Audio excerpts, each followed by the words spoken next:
The Nightbeat starts right now. Right now, more than 700 new state laws are on the books, including one that's tougher on drunk driving. Tonight, how one woman hopes that good is going to come out of her tragic story. She was tragically killed in a plane crash weeks ago, but her legacy lives on. How friends and family of Devin Riley help others who share her passion. But first, as of today, the state of Texas has 774 new laws on the books. The legislation varies from crime to finance to voting and even harsher penalties for drunk drivers.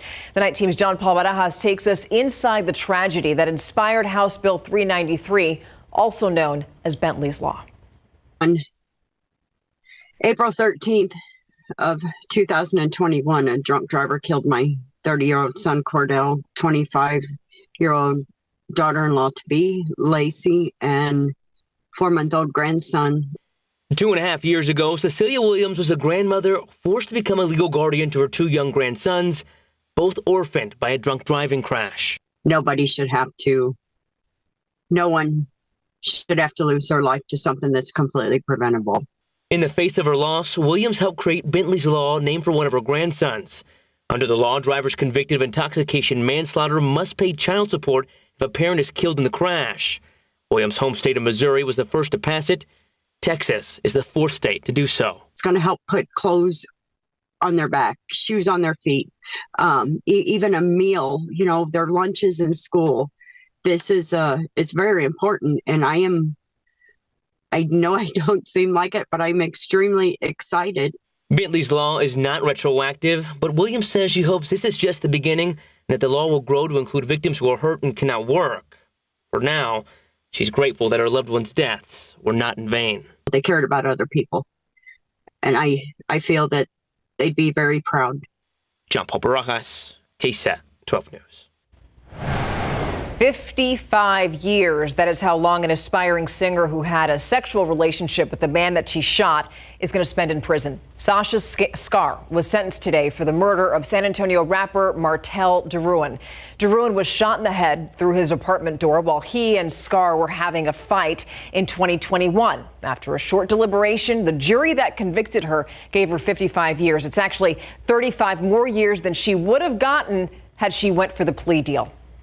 Now, Scar was emotionless when she heard her sentence and also when DeRuin's sister took the stand. Sasha, the pain and agony that you brought upon my family is unbearable. You deserve this. Your time is up, and the time has come for you to pay for what you've done. Scar has to serve half of her sentence before she's eligible for parole. Atascosa County Sheriff's deputies shot and killed a murder suspect. Deputies say that suspect, who was a former county constable near Corpus Christi, was armed and also wearing a bulletproof vest. It all happened earlier today along I-37 near Hardy Road. Deputies say the suspect was firing a rifle out of a pickup truck as people were driving by. Officers returned fire. They killed the man. Nobody else was hurt. A Corpus Christi news outlet reports that the suspect was wanted in connection to the murder of a woman in her 30s, but we are still working to confirm the victim's name.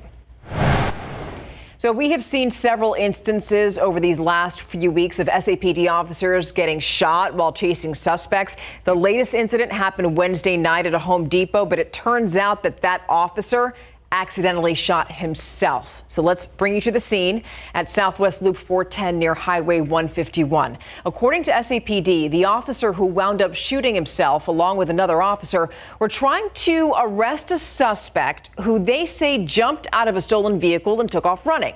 Investigators say the suspect pulled out a gun and then the officers pulled out theirs. And that's when police say that during that chase, the officer shot himself in the torso. The suspect was also shot. He died at the scene. Meanwhile, the officer is recovering in the hospital. You know, the frustration and finger pointing between the Bexar County District Attorney's Office and the San Antonio Police Chief continues tonight. This goes all the way back to a shooting last week that injured 3 San Antonio police officers. So let's talk about the suspect, Jesse Garcia. Investigators say that he led police on a chase, then shot at them, carjacked someone, and then holed himself in a West Side apartment. We told you this. It really brought San Antonio to a standstill last week. But here's the issue. Garcia, who you see there, he's a felon. He's been arrested on bonds after being arrested twice this last year. So a lot of people have been asking, why was he out on the street? Well, San Antonio Police and the Bexar County District Attorney's Office, they each blame each other. If you are a repeat offender and every time you get let out, you're back at it again, as far as I'm concerned, you should be in jail till your trial. On the unauthorized use of a motor vehicle case, for example, there was never even a statement taken from the owner of the vehicle. That's just basic. So when they're saying, why are they not indicted? Your answer is because your officers didn't get the work we needed. Right. Right now, Garcia is facing multiple charges, and he's going to be in jail without bond. He is in jail without bond. And the 3 other officers who were shot last week, they all survived. A teenager is in jail tonight in connection to a shooting in Converse that happened earlier this month. It happened at the Kitty Food Mart on Kitty Hawk Road. That's where Converse police say that a teen was sitting in his car when a group of people approached him and shot him twice in the chest. The suspect is facing an aggravated assault charge. As we speak right now, lawmakers in Austin are preparing to start the impeachment trial of embattled Attorney General Ken Paxton. The trial itself is going to start on Tuesday, September 5th, and the state Senate, which is holding that impeachment hearing, has decided to hear evidence on 16 articles of impeachment. Paxton is accused of repeatedly misusing or even abusing his power as Texas Attorney General. Last May, the House impeached him, and since then, he's been suspended from his AG duties. If the Senate convicts Paxton, he would officially lose his job as Texas Attorney General, a job that he's had since January of 2015. Have you looked at your calendar? Well, today is September 1st, and that means that interest has started accruing again on your student loans. Yeah. So you still have another month before you need to start repaying those loans again. Right now on our website, we walk you through what to do next. We also have information on how to apply for President Biden's SAVE plan. Just look for this article that you see on your screen. We also have it on our website. Yeah, that's where you can find it. Switching gears now, a man is dead tonight after a grisly scene on the highway. Police say that he was pinned by his rolling truck against a guardrail. That's what crushed him. Happened just after midnight on Loop 410 near the Fredericksburg Road exit. Right now, police aren't sure why that 63-year-old man had gotten out of his truck. As of tonight, that man's name has not yet been released. One pilot's legacy is now leaving new opportunities. The family and friends of a New Braunfels-based pilot set up a scholarship fund in her name. Now, we first told you the story of Devin Riley a month ago after she died in a Wisconsin plane crash near Oshkosh. Tonight, the night team's Avery Everett sat down with her friends who were hoping to honor her in a new way. Her passion was unlike anyone else I've met. She just had the biggest smile. She would kind of glow. Friends and family of Devin Riley say her spirit is hard to forget. The second you met her, she especially brought up anything she was super passionate about. Riley died last month when her plane crashed in a Wisconsin lake. Now, what exactly caused that crash is something investigators are still trying to figure out. But in the meantime, people like Faith Reamer are determined to keep her legacy alive. We can't control the circumstances, but let's make the best of the situation and try and continue on her passion. A dedicated pilot and an even more devoted family member. Across South Central Texas, family and friends remember Devin Riley as a leader, and they're hoping her legacy can live on with this scholarship fund, inspiring the next generation of aviators. It's hard, everything's getting more expensive, but it doesn't mean you shouldn't stop chasing your goals and dreams. A scholarship fund has now been set up in Riley's name. Friends are selling these patches and stickers they created to contribute to the next generation of pilots. This aviation isn't cheap, unfortunately, so what better way than to honor her memory and her spirit than to try and pass that along to the next generation. In only a few weeks, the group has raised more than $5,000 from these sales, and they're far from finished, hoping to keep Riley's ambition for aviation living on by letting other people learn the field. The base thing is just keep her spirit alive. The other victim in that plane crash was Zachary Colley Moreno. A scholarship fund has also been set up in his name. We have links to both of those on KSAT.com. Stephanie? I love that, how they're paying it forward. Avery, thank you. The boys of fall, yeah, they're back. And pretty soon, it's going to start to feel more like fall outside. But how much does the cooler weather affect the players on the field? Well, we're going to tell you what the experts have to say. Stick around.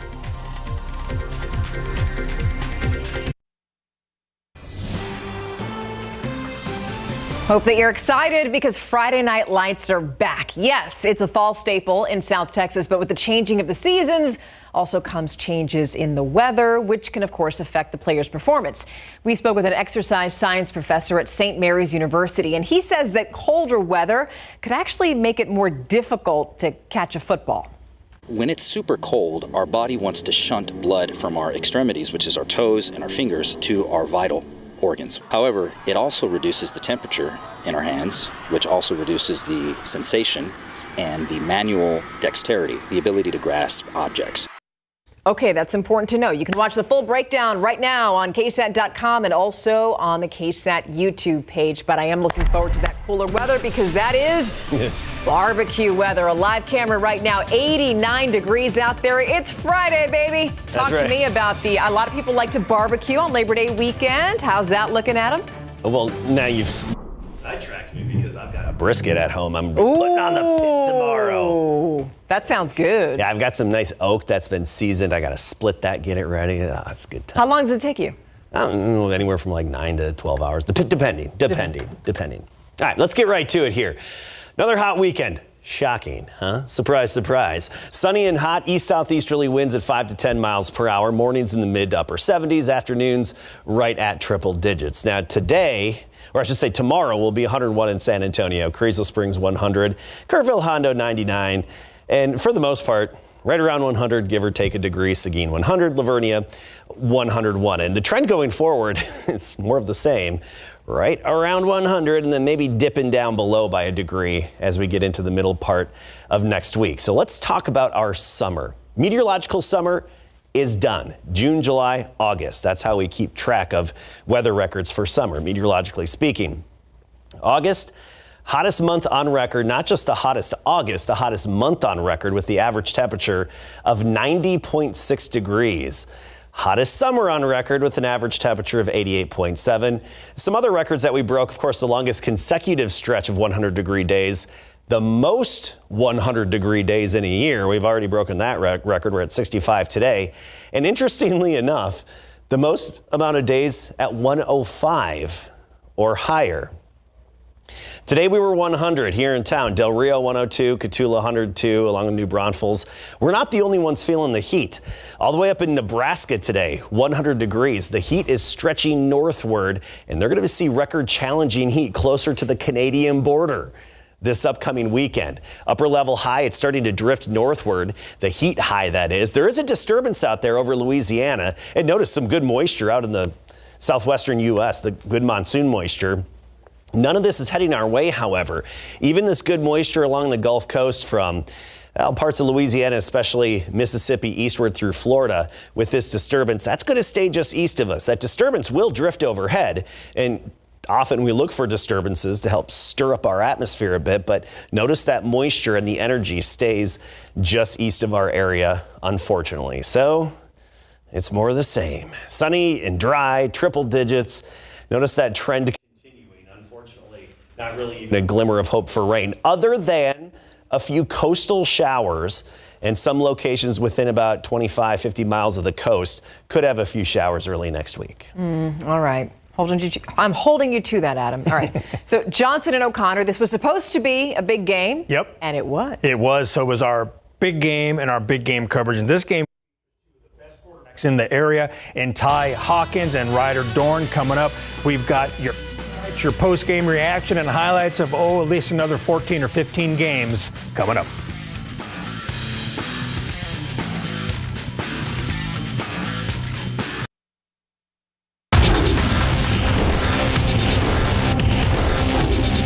Programs! Get your programs! It's time for Big Game coverage on KSAT 12!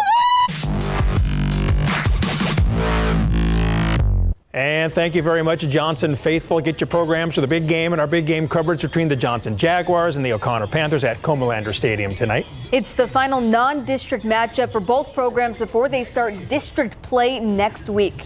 The Panthers looking to upset the third-ranked Jaguars per 12's Top 12. All right, let's get to those highlights. First quarter, Jags ball. Quarterback Ty Hawkins throws a nice pass high and deep to wide receiver King Johnson for a sweet 42-yard touchdown pass, and the Jags lead 7-0. He's certainly the king of the end zone. Later in the quarter, Ty Hawkins and King Johnson connect again, this time on a slant, 22-yard touchdown, and the Jags lead 14-0. That's a tough duo right there. And here come the Panthers. QB Ryder Dorn finds number 1 Dylan Tapia for a 21-yard touchdown. The Panthers trail 21-14 in the second quarter, and Johnson wins it 47-21, improving the 2-0. Here's Ty Hawkins. I think we feel really good. We're off to a really good start. We're rolling. Honestly, I think we're gonna pick it up or keep going from here. Stay where we're at, get a little bit better, and go into district strong. Confident, but we got to stay humble though. Worked the whole week for this. Tough week at practice, but on the next week. Number 1 steal in 12's top 12 was on the road at Lake Travis. Never an easy game, that's for sure. First quarter, Cavaliers ball. Quarterback Caden Leon on a designed run, and he's taking that baby the distance, a 39-yard touchdown run, and the home team goes on top 10-0, and Lake Travis beats Steele 20-10. Take you to Ferris Stadium for the Brendan Bears and number 4 Brandeis Broncos. First quarter, Brandeis star quarterback Lincoln Filia picks up the bad snap and then runs left until he gets tackled out of bounds. Now he hurt his right throwing hand on that play, and he had to get it checked out. Dude got taped up, and he went back into the game while we were still there. Second quarter, Bears strike. Quarterback Caden Glass goes over the top to Brandon Wells, 27-yard touchdown. The Bears are leading 14-0, and the final from Ferris, 28-10. Brennan wins. Here's number 5 Wagner charging the field at Rutledge Stadium ahead of facing Dripping Springs Tigers tonight. Second quarter, no score. Tigers quarterback Maddox Maher throws right and connects with Jack Tyndall for a sweet diving grab inside the red zone. Moments later, Maher gives the ball to Tyndall for a 1-yard touchdown run. It's 7-0 Tigers, and they get the dub 35-14. Mary? Judson lost a close game yet again to their rivals Johnson last week. This week, the Rockets eyeing a bounce-back game at a tough Austin Westlake. First quarter, Judson trailing 7-0. Westlake threatening, but there's a nice tackle by senior Jaden Haygood on 2nd and 6. Next play, Westlake wide open in the end zone to go up 14-0. It was all Westlake in this one. Waiting on a final. Oh, there it is, 47-0. Alamo Heights put up 41 points to start 2023 with a bang. Now the Mules pay a visit to Brackenridge. Patrick Arigawa moves to the outside, and he'll go all the way to the house. Later, DK Garza goes up the middle, untouched. The Mules just can't be stopped. They win 81-0. Both Harlandale and Edison trying to bounce back after week 1 losses. First quarter, Indians QB Jacob Saucedo throws a dart to Roger Dominguez. Dominguez blows through the defense with a couple of fake outs. He'll take it all the way to the Edison 28-yard line. Saucedo steps up in the pocket, looking for Dominguez again. There's a 15-yard TD pass to cap off the drive. Harlandale poured it on from there to win in a shutout fashion, 50-0.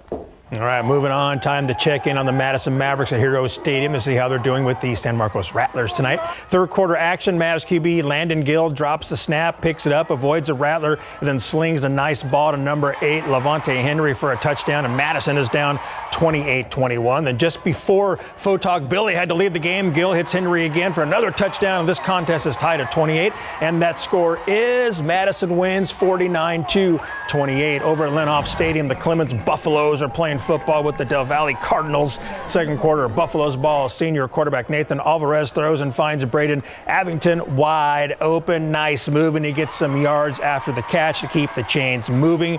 Later in the drive, Nathan hands off to Joshua Jackson for an 8-yard touchdown, and Clemens takes the lead 17-0, and Clemens wins this game 31-7. Right in our backyard, Central Catholic hosts Somerset at Benson 66 Stadium.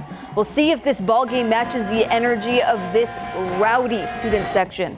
Opening kickoff, Central's J.J. Birch on the return. The kick is all you can ask for, but Birch, the junior, refuses to go down. Great start for the home team. Birch is eventually brought down near midfield. Somerset's defense goes to work from there, though, and holds Central to a field goal. Somerset would cross the goal line shortly thereafter with a nice TD run by sophomore Joe Torres. Somerset wins this one 21-16. Squaring off at Alamo Stadium, YMLA and Robstown. We drop into the second half. Robstown's Isaiah Gutierrez finds the gap with some help of some great blocking. Gutierrez walks it in, lessening the YMLA lead to 9 points. Lions QB Javion Allen with quite the arm. Allen throws a bomb right into the hands of Jeremiah Conaway in the end zone. Big lead for the Lions. This one tightened up, but YMLA stays on top, 34-33. After the break, we've got the BGC road trip and more scores. But before we go, let's listen to the sweet sounds of the Memorial High School Minutemen Band.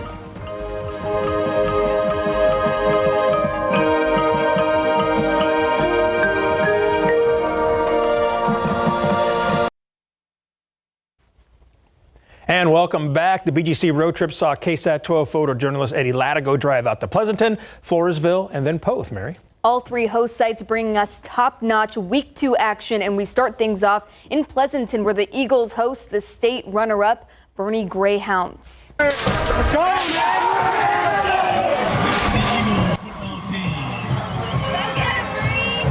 Bernie has had Pleasanton's numbers over the years. The Eagles hoping this is the year they can flip the script. It won't be easy, though.